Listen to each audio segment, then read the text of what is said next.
This video is going to be about how to solve problems where objects are on a ramp. Whee! Okay, get those guys over there. Sometimes we call a ramp an inclined plane. Wow, that's exciting. What are we doing? Well, let's start off with something pretty basic. So there is our ramp. And then let's just put a box on the ramp. And for now, let's say that it's not moving. Not moving, just to make it easy. And we want to talk about all the forces that are acting on the box as it's not moving. So you can imagine this is sort of like a wedge or something, I don't know. And so of course we are always going to have gravity that's acting. So if I'm going to draw a free body diagram, maybe I'll just draw it right in the middle right there. So there's my dot for my free body diagram. We're going to have gravity going down like that, F, G. We'll have a normal force. The normal force is always perpendicular to the surface, so it's going off at an angle like that, Fn.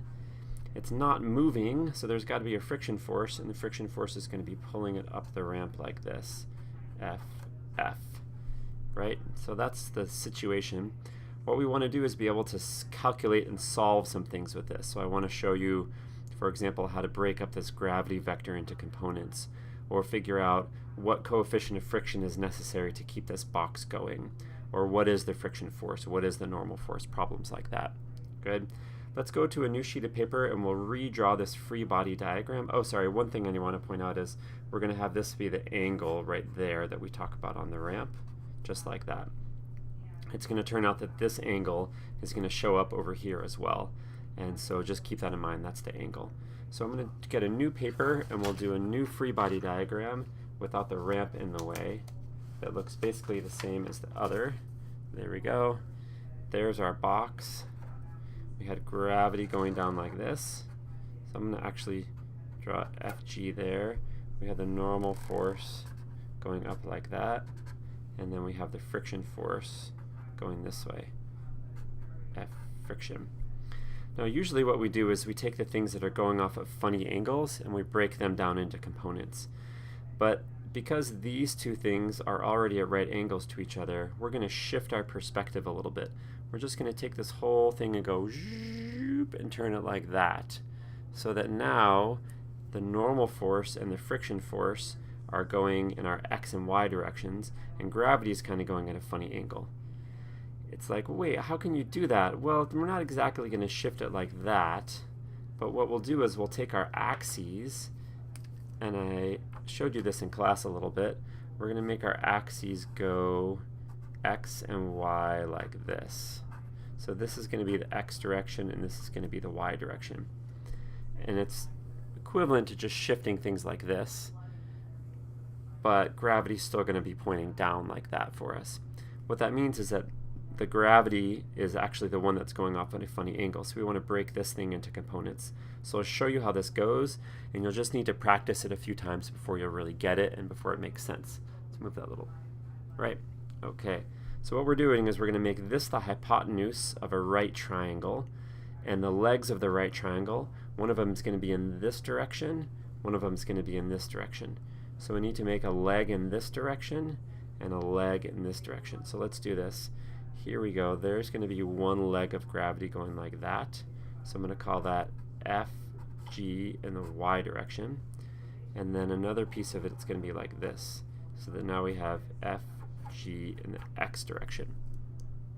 That means we can now eliminate gravity and we can just concentrate on these two forces right here.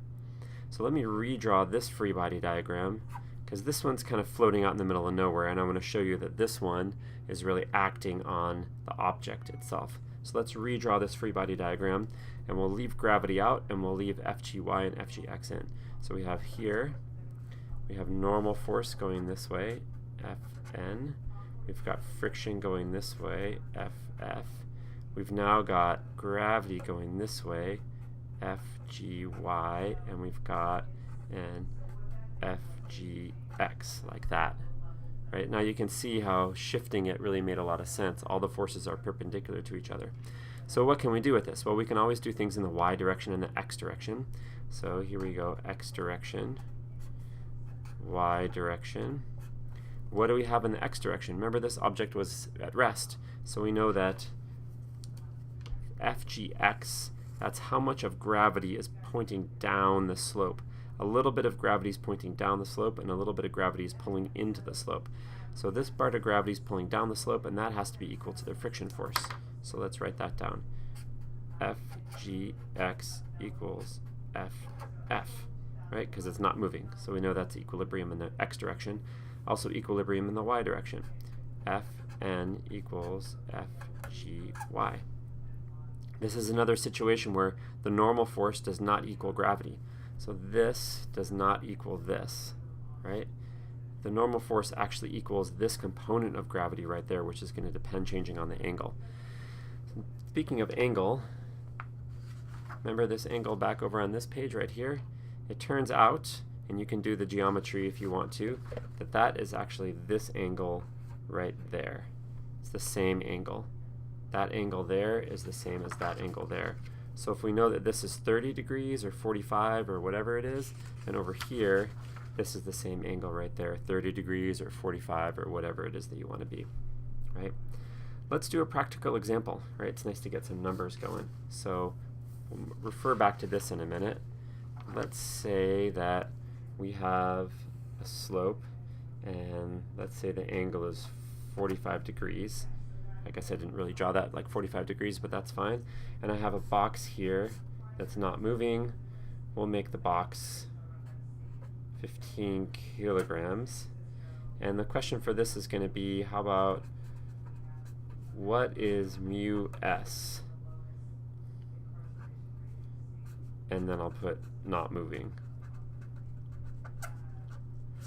It's really actually the better question to ask, or the more accurate question to ask, is what's the minimum value? Minimum value. Meaning, sorry, that says minimum, meaning if mu s is bigger than something, then the box is going to stick. And if mu s is smaller, it's going to slide. You can imagine that if mu s was something really small, like ice or something, 0.01, the thing's going to slide. Or if it was really, really sticky, like mu s is bigger than 1, then this is going to stick. But at what point is mu s just barely big enough to make it so the box doesn't slide? All right, so we're going to draw the free body diagram just as we had it before. So there's our dot. I'm going to draw, I'll start out by drawing gravity down, right? And then we'll break it into components. Fg, Fn, F friction. We'll take this gravity, we'll break it into two pieces. You'll just have to practice this, just watch again and again how this works.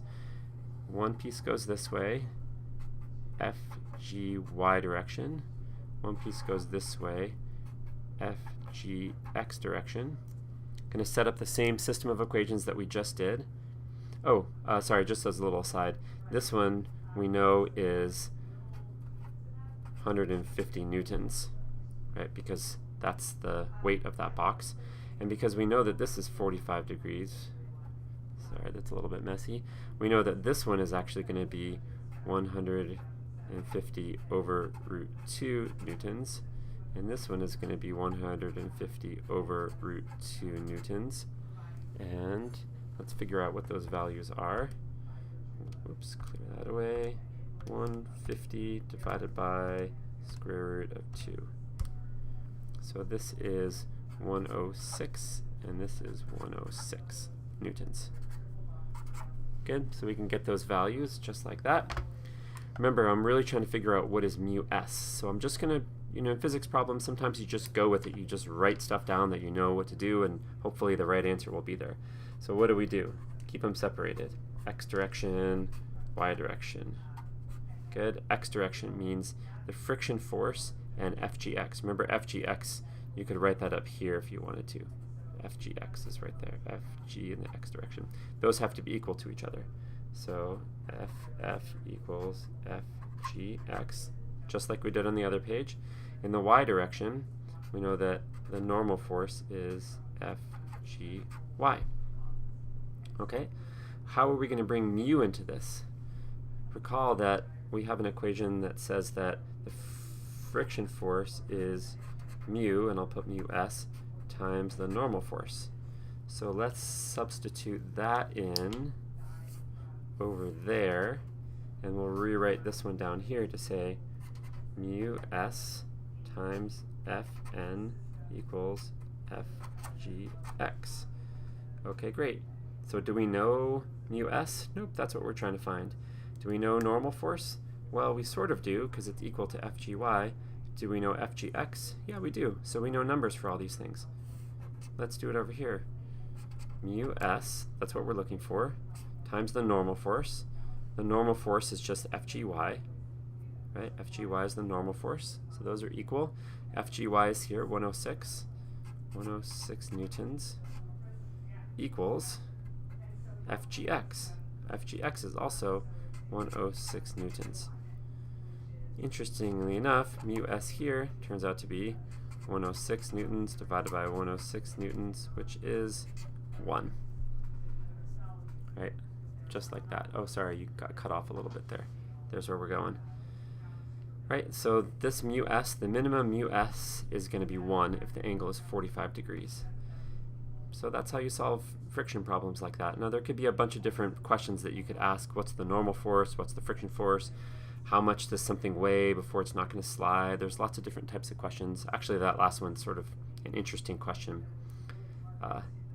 But I'll get to that maybe in class, or maybe I'll put that as a test question or something. So hopefully you're able to follow through with this, and from here you should be able to do the problems that I assigned to you on the second page of that worksheet.